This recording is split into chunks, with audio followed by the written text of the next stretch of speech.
श्री शिवाय नमस्तुभ्य मित्रों, जय महाकाल, हर हर महादेव। तो मित्रों, कैसे हैं आप सब? आशा करते हैं आप सभी लोग बहुत अच्छे होंगे।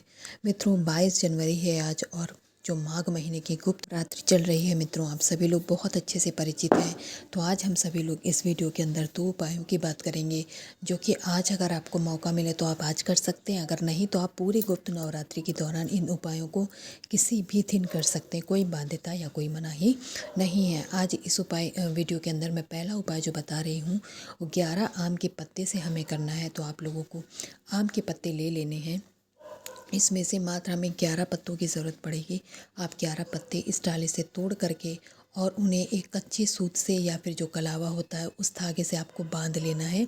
यानी जो डंडी वाला हिस्सा होता है सब एक तरफ और पत्ती पत्ती का हिस्सा एक तरफ। इस तरीके से आपको ये 11 पत्तों के गट्ठा नुमा आकार बना लेना है। इसके साथ ही हमें आवश्यकता पड़ने वाली है शहद की। आप शहद किसी भी ब्रांड का आप ले सकते हैं, वो आपके ऊपर है।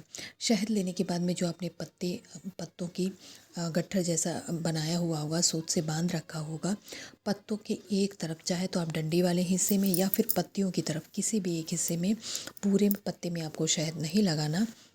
ध्यान रखिएगा, हमें पत्ते के किसी एक हिस्से में इस शहद को लगाना है। चाहे आप डंडी की तरफ लगा ले, चाहे पत्ते की तरफ। मान लीजिए इस तरीके से अपने पत्तों को एक एक के ऊपर एक करके ऐसे गट्ठर बांधा होगा, तो इस तरीके से आप डंडियों की तरफ शहद को लगा लेंगे। घर से लगा करके मत जाइएगा, वरना पूरे रास्ते अगर मंदिर पे आप उपाय कर रहे हैं तो शहद टपकेगा। आप इस उपाय को घर पे भी कर सकते हैं। अगर मंदिर में कर रहे हैं तो घर से लगा के मत जाइएगा, आप उसी स्थान पे लगा लेंगे। दोनों चीज़ें अपने साथ ले करके जाएंगे। साथ ही तांबे के कलश में जल लेंगे, जल के अंदर गंगा जल जरूर लेंगे। अब इतनी चीज़ें लेकर के मित्रों आप सभी लोगों को कहाँ पहुँच जाना है? देवादिदेव महादेव भगवान शंकर की शिवलिंग के पास। अब यहाँ पहुँच करके आपने अगर शहद लगा लिया है तो अच्छी बात है, नहीं लगाया है तो आपको जैसे बताया है मित्रों, इसी तरीके से आप उन पत्तों की डंडी की तरफ शहद लगा लीजिएगा और लगा करके आपको माता अशोक सुंदरी के स्थान पे समर्पित करना है। इन पत्तों को कहीं और नहीं चढ़ाएंगे।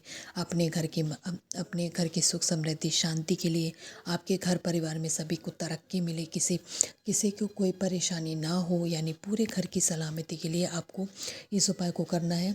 इन पे शहद लगा करके आप इस गट्ठर को यहाँ पर समर्पित कर दीजिएगा माता अशोक सुंदरी के स्थान पर। और अपने परिवार की सुख समृद्धि कामना करने के बाद में अब जो आपके पास में जल है मित्रों, उसे महादेव जी की शिवलिंग के ऊपर से आपको समर्पित करना आरंभ करना है और कुंदकेश्वर महादेव जी के नाम से आपको समर्पित करना है। ध्यान रखिएगा मित्रों, जब आप ऐसा करेंगे फिर वो जल वहाँ से बहता हुआ नीचे गिरेगा। आगे थोड़ा सा जल आप लोग कलश में रोक करके ले जाइएगा अपने घर में, और आपको अपने घर के प्रत्येक कोने में, कमरों में छिड़काव कर दीजिएगा मित्रों। इस उपाय को करने से आपके घर में कभी भी दरिद्रता, नकारात्मक ऊर्जा, कैसी भी ऊर्जा जो होगी, निगेटिविटी, वो आपके घर में कभी वास नहीं कर पाएगी।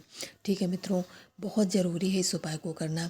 मैं अपनी सभी माताओं बहनों से निवेदन करूंगी तो अपने घर की सलामती के लिए आप लोगों को इस एक उपाय को तो नवरात्रि के प्रत्येक दिन ज़रूर ही करना चाहिए। दूसरे उपाय की बात करते हैं, जो कि आपकी मनोकामना पूर्ति का उपाय है।